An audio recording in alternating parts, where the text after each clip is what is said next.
नांदुरा मुख्य चौकात घाणीचे साम्राज्य, नगरपरिषद प्रशासनाच्या कार्यपद्धतीवर नागरिकांचा सवाल.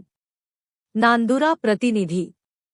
शहरातील मुख्य मधुबन चौक आणि वर्दळीच्या भागांमध्ये घाणीचे साम्राज्य निर्माण झाल्याने नागरिकांमध्ये तीव्र नाराजी व्यक्त होत आहे.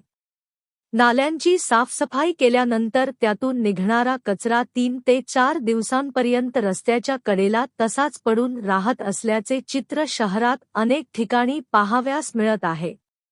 नाल्यांमधून बाहेर काढलेला गाळ व कचरा वेळेवर उचलला जात नसल्यामुळे परिसरात दुर्गंधी पसरत असून नागरिकांच्या आरोग्याचा प्रश्न ऐरणीवर आला आहे. विशेषतः मुख्य चौकांमध्ये उघड्यावर खाद्यपदार्थ, भाजीपाला व फळांची विक्री करणारी दुकाने असल्याने या घाणीमुळे संसर्गजन्य व साथीचे रोग पसरण्याची शक्यता नागरिकांकडून व्यक्त केली जात आहे.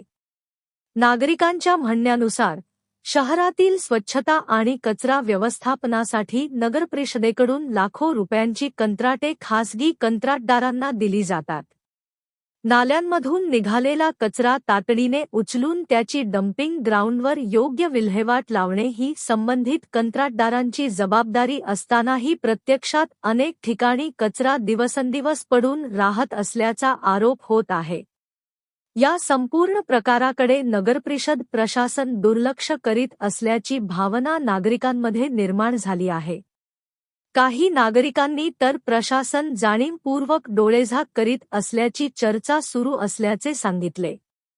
परिणामी शहरातील स्वच्छता व्यवस्थेवर प्रश्नचिन्ह निर्माण झाले असून घाणीसाठी जबाबदार कोण, कंत्राटदार की नगरपरिषद प्रशासन, असा सवाल नागरिक उपस्थित करीत आहेत. शहरातील मुख्य चौक व सार्वजनिक ठिकाणी साचलेला कचरा तातडीने उचलून स्वच्छता व्यवस्था सुधारावी, अन्यथा आरोग्यविषयक गंभीर समस्या निर्माण होण्याची भीती नागरिकांनी व्यक्त केली आहे.